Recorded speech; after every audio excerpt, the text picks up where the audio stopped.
Hey everyone, it's Christopher, Mono County Library Director and co-host of the Oxygen Starved podcast. You know, as we move into Memorial Day weekend, for this Book Talk Friday, I've chosen two books to honor that particular day, one old and one new, that you can of course get from the library. Let's start with a new. Walk in My Combat Boots by best-selling author James Patterson and retired U.S. Army Ranger Matt Eversman. These two have compiled recollections by a variety of modern military personnel, ranging from helicopter pilots to tank commanders to the dentist who fixed Saddam Hussein's broken tooth when he was first captured. Now, the publisher says when you open this book, you will find brutally honest stories, usually only shared amongst comrades in arms.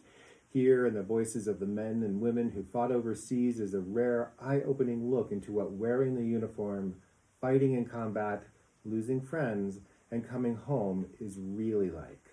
Now, many of the stories in these interviews are based in Iraq and Afghanistan, and most are from men and women who were inspired to enlist after the 9/11 terrorist attacks nearly 20 years ago. And of course, we've since seen on TV and online the many heartwarming videos of soldiers returning and reuniting with their spouses and families after long deployments. What we've rarely seen is what happened with those men and women in the field before. Scary, dangerous, sometimes heartwarming stories that come out in this collection that seem to defy belief. One reviewer describes this book as urgent and full of suspense. The clear, matter-of-fact tone only adds to the gravity of life and death events that these Americans have endured. This is Walk in My Combat Boots by James Patterson and Matt Eversman. And now for the old, which I was really excited to find on the library shelves because I'm not so sure many modern readers even know about it. This is Ernie Pyle's Brave Men, and it's a compilation of newspaper columns which he put out in 1944, just as the European theater of World War II was pushing towards its final conclusion a few months later. Ernie Pyle was tremendously famous back then. He was perhaps the first journalist to be embedded with troops during combat and reported directly from the front lines, seeing and experiencing the same apprehension, fear, boredom, adrenaline rushes, and courage that the regular troops he traveled alongside as they endured horrendous fighting pushing towards victory over Nazi Europe. Pyle's newspaper columns were eagerly read back in the States, and while rhetoric abounded of the brave soldier, Pyle sought to bring out the human side of these regular men, some of whom were barely older than boys, giving the war a personal side so many readers craved.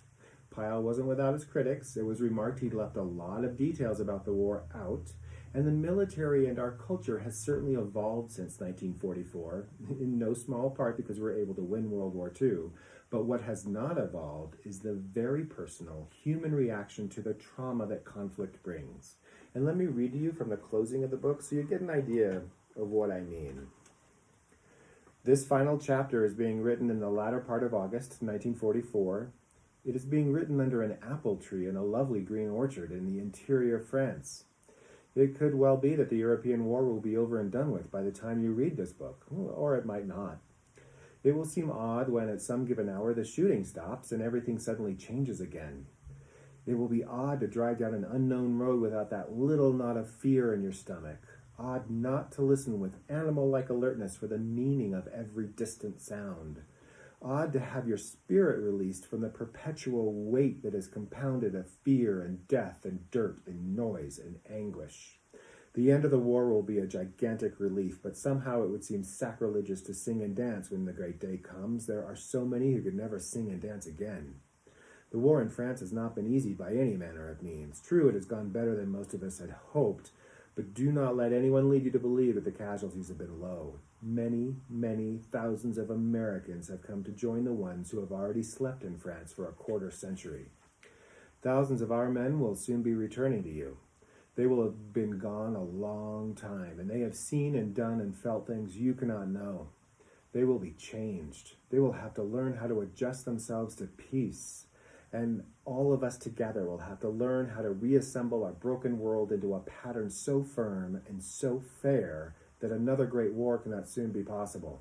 To tell the simple truth, most of us over in France don't pretend to know the right answer. Submersion in war does not necessarily qualify a man to be the master of the peace. All we can do is fumble and try once more, try out of the memory of our anguish, and be as tolerant with each other as we can. Ernie Pyle's final words in Brave Men. And he was a brave man himself. He died of a sniper bullet a year later in Okinawa. So, Ernie Pyle's Brave Men, Walk in My Combat Boots by James Patterson and Matt Eversman are both available from Mono County Library.